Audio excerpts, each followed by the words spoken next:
dear Vanita Lenka. I had the great fortune of meeting Vanita at the SJC conference in Jagannath Puri in Bhubaneswar in December last month.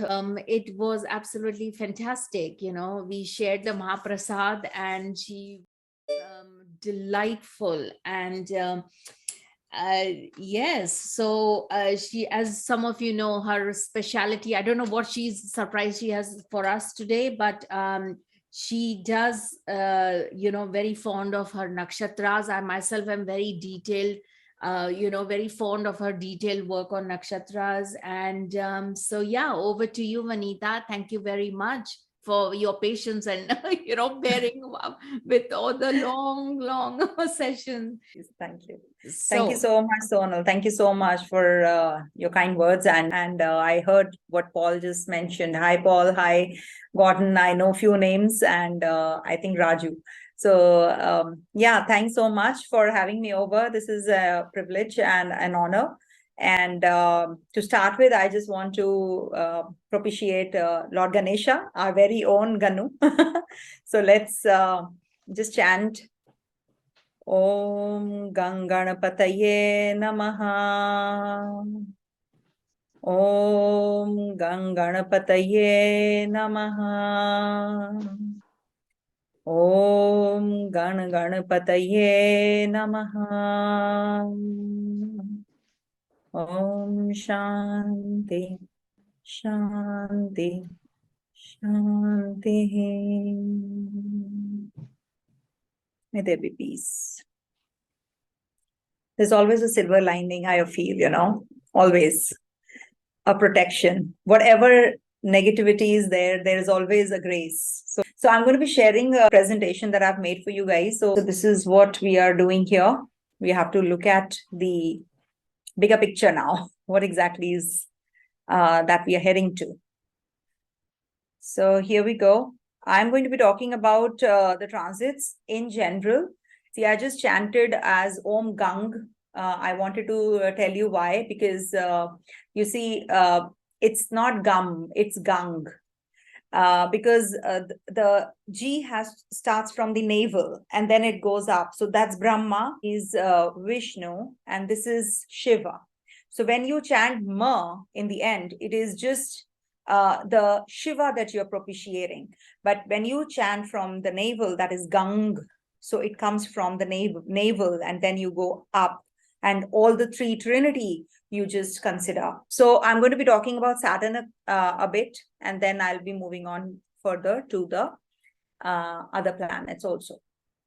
So as we all know that Saturn is most talked about and is going to be in this sign till the 29th of March 2025.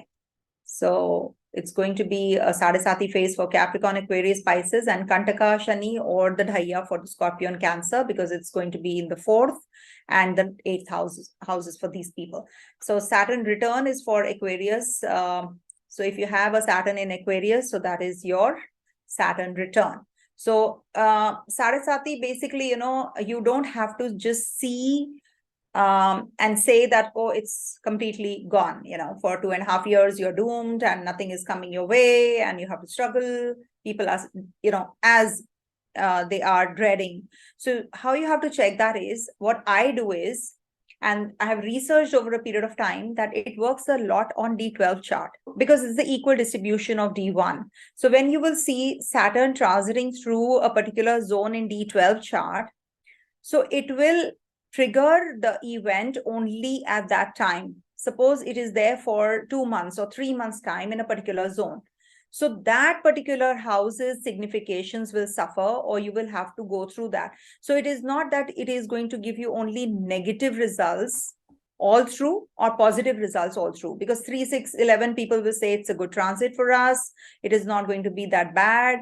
And in the D12 and D9, so you have to see how this Saturn is transiting over. Suppose it is transiting over your Lagna in D9 or D12, then it will trigger the events. Or it is over Moon, then it will trigger the events. So that's how you have to check every time. So something which people generally overlook, we have to see if it is transiting over the Dasha Lord. That is when this will give more results, maximum results.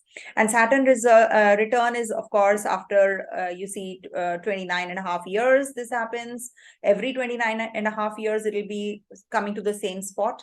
And it is definitely going to be giving you some unfavorable results related to that particular zone, not all through again, but when it is forming a connection with the Nakshatra, especially when it is transiting through Dhanishta, Shatabhisha, as we know, it is going to be this year, it is going to be back and forth in Dhanishta and Shatabhisha.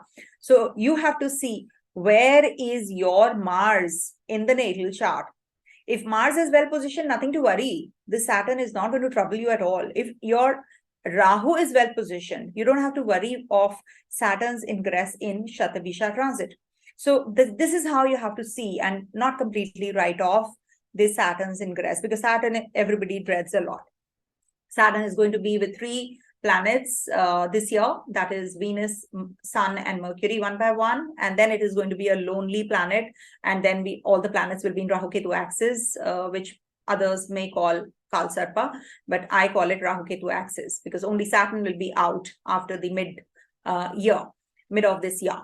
So Venus is going to be conjunct, as you all know, it is till the 15th of February in Aquarius sign. So whenever Saturn conjuncts planets, it actually curtails them. It actually makes you serious in those zones. So women counterpart will become very serious about the relationship, about their work. Now they will be uplifting themselves. They'll be working through that. Sun is authority. Saturn is masses. So there can be a contradiction, because Saturn is going to be combust also. So it might cause some kind of friction between the masses and the authorities all across the globe. But at the same time, when Saturn is combust, it gives good results to the people who are facing a lot of troubles right now with Saturn's ingress in Aquarius sign. They will feel a little relieved, because Saturn, when is combust, it loses its potency to give the results. So don't worry about it. The ones who are facing a little bit of issues, so you will face the issues, a little less, or the impact a little less when it is retrograde, when it is combust, when it comes closer to the malefics. So that impact will reduce, of course. So we have to see that how Saturn is going to be conjunct with the planets and aspected by planets also. And Mercury, of course, it is going to be conjunct till the 16th of March. From the 27th of February, it is going to be in Aquarius sign. Mercury is going to be there. So that is the time when education industry is going to flourish. And if we talk about mundane, or there can be that people are going to be very serious about their monetary gains, how we can just invest, how we can be doing and flourishing well in those zones where, Mercury rules. Mercury is communication. You will become very serious in your communication. You will not just, be superficial, or, you will pay attention to people even more. You will see how, you can improvise on yourself, on your communication skills, and also your knowledge, how you can gain more knowledge. That is something which this Saturn Mercury will do. Then we have Saturn aspects. All right. I take Saturn's direct aspects when Saturn is direct. So it's Aries, Leo, and Scorpio. And when it is retrograde, I take the reverse also. So it's Sagittarius, Leo. Leo, of course, the 7th aspect. So it will definitely be aspecting Leo sign. So Sagittarius, Leo, and Taurus in retrogration. Very few people take that, but I have seen getting results this way. Try it out. Try it out in many charts and then see whether it's working in your case or not. But I have. So that's why I'm using this. And when it is going to be aspecting Aries, we know that there is a Guru Chandala Yoga also forming in Aries sign with Jupiter and Rahu there. And I have a YouTube channel. I must tell you that I have made different parts, several parts on this particular Saturn's ingress in Aquarius sign, and how it is going to be impacting the ones who have planets there already, and how it can impact people individually, and what happens when there is Rahu, Ketu, and Saturn connectivity, because Saturn is going to be in Shatabhisha Nakshatra ruled by Rahu and aspected by Ketu, who is in Rahu's Nakshatra as well, and Saturn will be looking at Rahu also. So there is a very strong combination or connection forming between Saturn, Rahu, and Ketu. So when the malefics connect, there has to be something which comes up, something new, something different, something big, something huge. Could be that there is a very good progress in medical science also. We cannot ignore that. And people are going to be aware of their spirituality also, their spiritual realms. They will be connecting more to that. Like occult sciences are going to increase. People's interest in that zone is going to increase, and their faith and belief system is going to increase as well. Because Ketu, is the planet of spirituality, as we all know. And Ketu detaches you also. So Saturn is also a detaching planet, so is Ketu. So they both are in Rahu's Nakshatra. So people will become, they will find a track, to make their money through the spiritual realms. Maybe, the spiritual organizations will flourish and they will make money because Rahu is also involved. So that's going to happen. And these are the dates of the retrogration this year and next year. So you can make a note of these also. Now, these are the back and forth of Dhanishta and Shatabhisha. You can make a note. These are just the dates as to when the Dhanishta transit happens. So we have to see the condition of Mars, and then we have to see the condition of Rahu. And Rahu is going to be conjunct Jupiter. It's said that when Jupiter and Rahu get connected, it's like a goon connecting with a saint. So the saint will change the goon, but the goon will, become a little bit, more. It will get, the saint will get impacted by the goon. So maybe the significations of Jupiter might suffer a bit, but at the same time, Rahu is going to improve. The goon is going to improve for sure. So we should see when the planets are in Shatabhisha Nakshatra, Ketu is in the Nakshatra of Swati, of Rahu's Nakshatra again. So this is also going to form a good connection in a way, a positivity attached to this connection, because the nexus is forming between the negatives plus one big benefic, that is Jupiter. So we cannot ignore Jupiter's presence in Aries sign, which is the sign #1 sign of the natural zodiac. So we all have that protection. So we cannot just write it off completely. Okay. Yes. So now we have to see if you are looking at Dhanishta and Shatabhisha, it can, on your personal ground, it can give you professional growth. If any of these nakshatra, like Dhanishta, suppose we are taking Dhanishta, so we have to see, is there any of these nakshatras is the 10th nakshatra from there? So how do we calculate it? So we have to count backwards and we have to see which is the nakshatra. So it will fall in the same tride. So it will be Dhanishta. So for Dhanishta, it is Chitra. So anybody born in Chitra, so make your natal chart your base.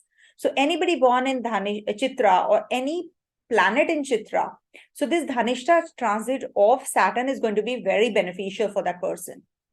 All right. I hope you're getting this, Sonal. I can ask you only. Huh? Yeah, absolutely. Okay. So this is on the personal level. I'm saying that if you are having any prominent planets in Chitra, then this Dhanishta transit is going to give you elevation. Otherwise, maybe, your Mars is ill-positioned, but this Dhanishta transit is going to be positive then, because you are having maybe Saturn in your natal chart in Chitra, or you're having any other planet in Chitra. Or if we come to Shatabhisha, if any prominent planets are in Swati, like in the transit, Ketu is in Swati, right? So there will be a break in your career and then there will be a new start. And if we talk about the layoffs, it is only because people who did not work during the work from home attitude, work from home culture, people didn't work, and Saturn is now, I would not say punishing, but Saturn is actually giving them the results. Because in Capricorn, they enjoyed. And then, like since Saturn transited through Aquarius, or we can say it was back and forth in the previous year in April to July. So people actually are now facing the brunt of Saturn's ingress in Aquarius. That is why the layoffs. All right. So it's like, there was this is the bubble which has exploded right now. It had to happen, of course. Now, if we see the 16th nakshatra, suppose you are, you have to make the base as your natal chart. If any of these nakshatras, Dhanishta, Shatabhisha, is in the 16th nakshatra from there. So that also, and 23rd nakshatra, that becomes inauspicious. 18th and 25th are good. So make your natal chart your base. All right. I've given the example of Dhanishta and Chitra.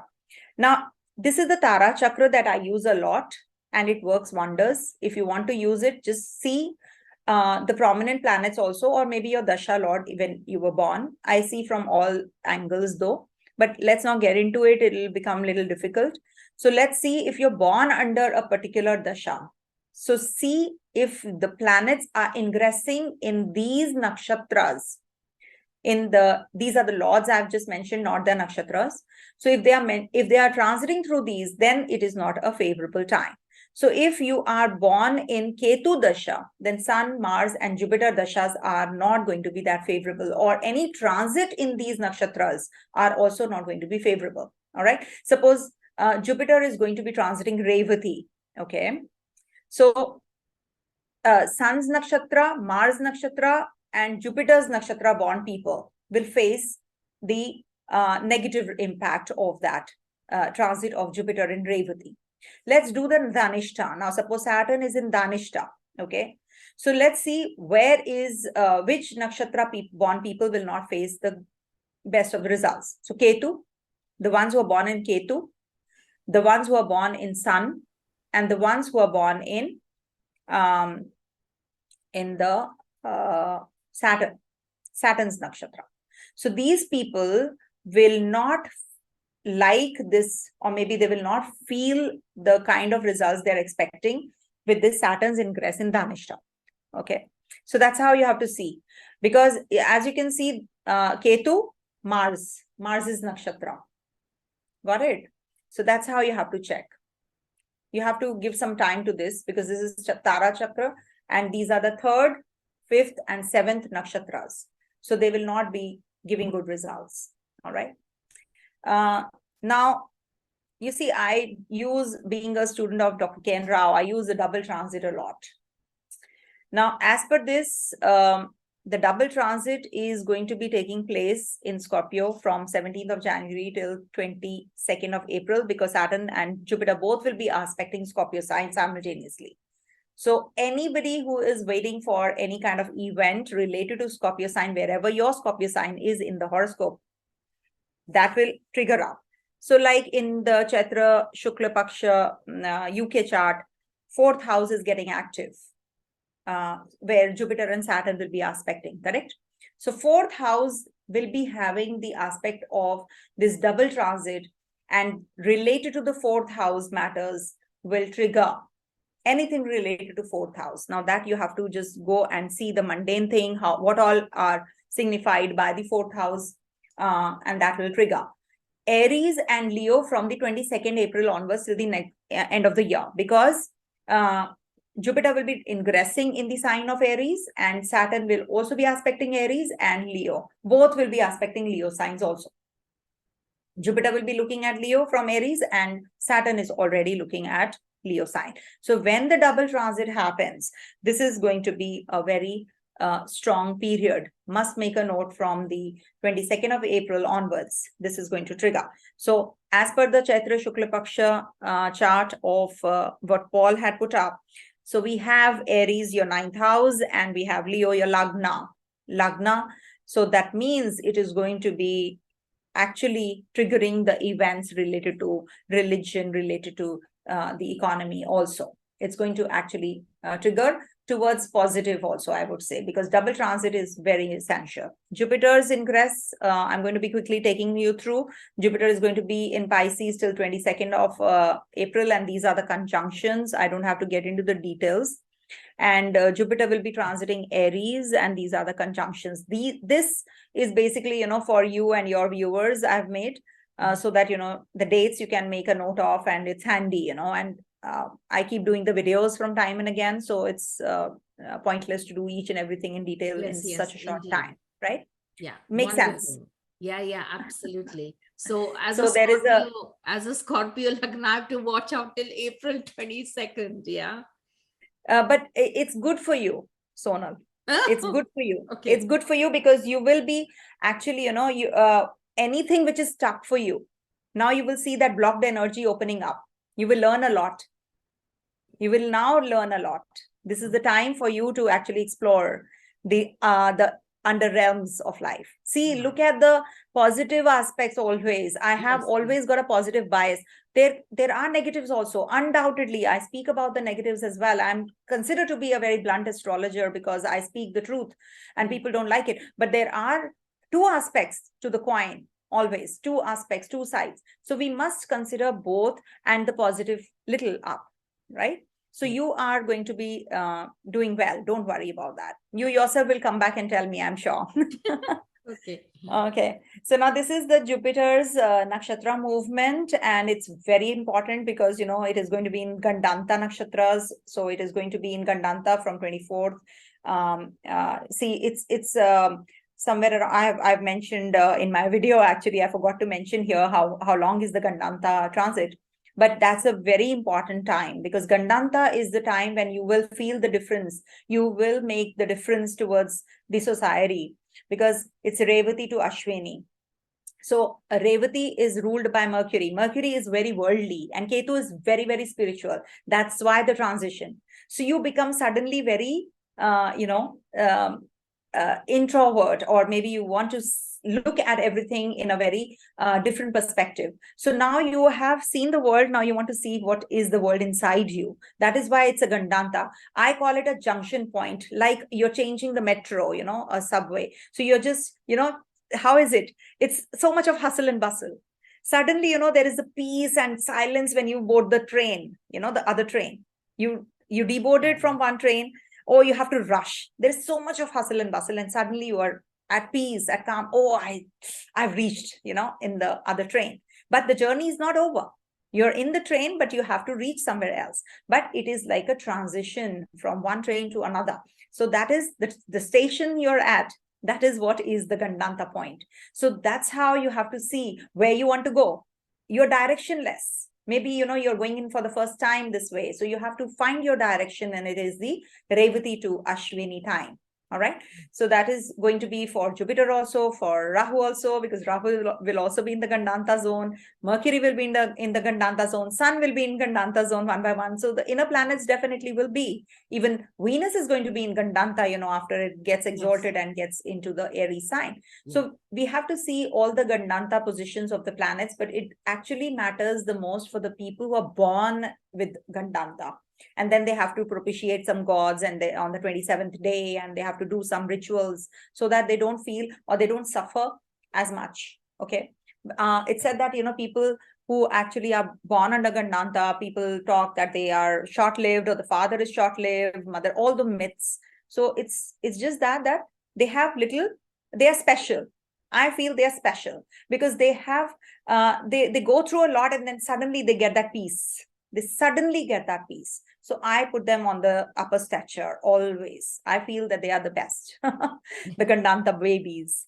So don't worry about, see the positives. Jupiter will be aspecting Leo, Libra, Sagittarius from Aries, as you all know. And Sagittarius, when Saturn is also, if you remember, retrograde, will be looking at this sign. So Sagittarius people, for them, it will be double transit at that time, because Jupiter will be retrograde and so will be Saturn, and they'll be looking at Sagittarius sign. So Sagittarius people, it's a good time for you guys.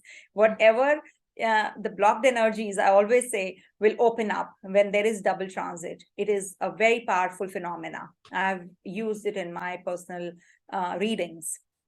Coming to the Rahu Ketu ingress, as we all know, Rahu Ketu will be ingressing into Pisces, Virgo, November 29th. I use the true nodes. I've mentioned the date for the mean nodes also, so you can make a note of this.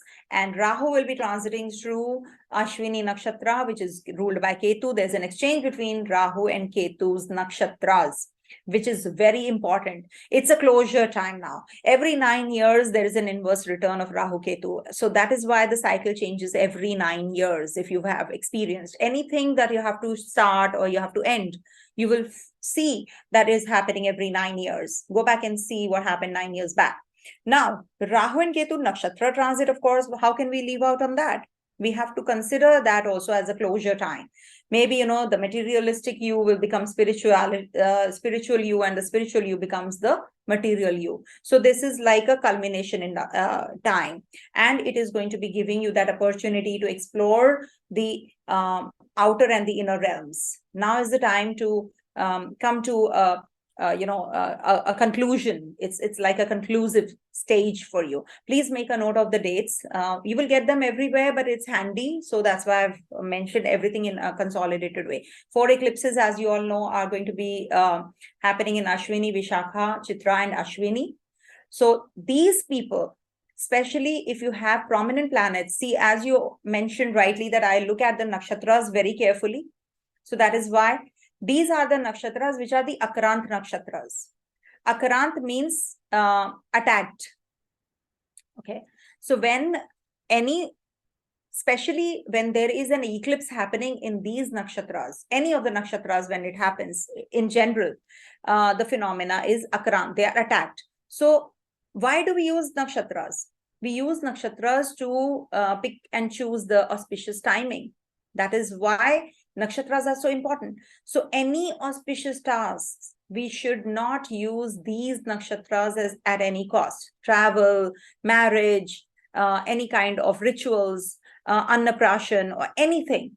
We should avoid these nakshatras. Ashwini, Vishakha, Chitra, and again Ashwini. Double time Ashwini is getting attacked. So these are called the Akarant nakshatra. So any kind of auspicious stars should be avoided during these nakshatras, ingress of moon, all right, or any prominent planets if you have in these. So you should avoid, suppose education. So you see Mercury's nakshatra. Is Mercury transiting through these within the span of 2-3 months time?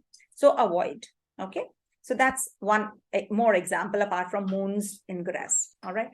Now, you see, these are general remedies that I have given, okay, which everybody should do during the eclipses time, during the Saturn's ingress time, and during the Sun's ingress time also.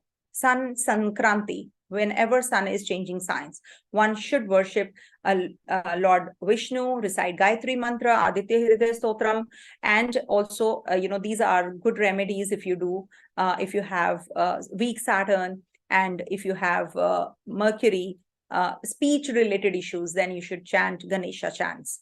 And also there is this remedy that you should be doing for, these are general remedies for Surya Sankranti, whenever Sun is changing signs. So this will actually help you, okay? And these are the remedies for Venus actually. So you can make a note of this also, all right? Now after this, I'll be taking you through the example chart, and thanks for watching. So let me share. Yeah. Okay. Now this is the same chart that Paul, just picked up. So I thought I'll just discuss this only because it makes sense. Now I'm going to be sharing with you a technique which is very easy to do, and you can use it also in your day-to-day life. Now you see, the configuration of planets is in which house, which sign? Okay, so it's in the 8th house, correct? And in the Pisces sign. So you have to calculate this way: 8 plus 12. Why? Because it's in the Pisces sign which is happening. Positions plus. Now we add up all the planets, numbers. So we have Mercury, 5. We add up Sun plus Jupiter plus Moon is equals to 31, and we bring it to 1 digit, so it becomes 4 is equals to Rahu. So the results that we are going to be getting of this Chaitra Shukla Paksha Pratipada would be of Rahu. So this is how you should be checking for all the planets, where they are, calculate. Suppose, let's take another example of Mars. Mars is in the 11th house. So 11 plus 3, because it's in the sign of Gemini. So 3 plus Mars is 9. So add them up and you will get what results this Mars is going to be giving. So Rahu is placed in the 9th house. So it will be giving the results of the 9th house. And then if you have a personal horoscope where, suppose you're Scorpio, so this will be giving the results of the 6th house. And Rahu is going to be with Venus. So add Venus is number 6. Then plus Venus, so obviously a women counterpart, and 9th house, spirituality, religion related issues, all that can happen. But female counterparts definitely are going to flourish, and they're going to be doing well. And the film industry, glam industry, fashion industry is also going to flourish because of the Rahu and Venus combination. Look at this, the positive aspect of it. Okay. Ah, interesting. But I'm sure So they'll this flourish is what, after, yeah, after going through a real hard time. Yeah, I was like quick, because I feel that I should give the maximum information in the shortest duration. Yeah. So just try the calculation part, and if you can, just let me know how it matched up with all the transits. So that will give the results. Suppose Saturn also, we can take quickly an example. Saturn is going to be in the, Saturn is 8 plus 11 is the sign Aquarius. So, okay, I add up the nakshatra also. 23rd nakshatra Dhanishta. Let's add up that also now. Okay. Yeah, let's do that. So we come to 8 plus 11 plus 23 is 42 is equals to 4 plus 2 is equals to 6. So it's going to be giving the results of Venus. So check where Venus is transiting through. The whole transit cannot be giving the same results all through. So check, this is the shortest technique, shortest and the easiest bit to understand the transit. So Venus's results we'll be getting. Amazing. So check where Venus is transiting. Now Venus is going to be exalted. So Saturn is going to give very good results during this 1 month's time. Masses are going to be peaceful. So you're saying that, so for example, Saturn, for Scorpio Lagna, Saturn moves into Aquarius in Shatabhisha. So you can just 24, add 24 house. into it. 24th plus 4th house, because Saturn is in the 4th house transit. Right? Yes, that is something which you have to do personally. Like suppose for Aries people, it will be 11th house plus 11. Yes. That's how you have to add. Amazing. So for Scorpio natives, it is going to be the 4th house plus 4. That's addition. So if it is 6, as we have calculated, okay, you're talking about Shatabhisha. So we get 7. We get, because 42 was 6. So 43 would be 7. So plus 4. 47 plus 4 is equals to 11. So you'll get the results of the 2nd house. You'll be making good amount of money. You'll be connecting with your family during Shatabhisha transit. That's just a reading I'm giving you quickly. Wow, amazing. That is, what technique is this? This is VL astrology technique, and it works wonders. I believe in me, it's the easiest way to predict. You can predict global events also, I can assure you. Vanita, thank you very much. I'm amused. I'm totally amused. Okay, I sign off now. Thank you so much. Yeah, thank you for coming. Thank you, everyone. Thank you so much for watching and giving your time patiently. Thank you.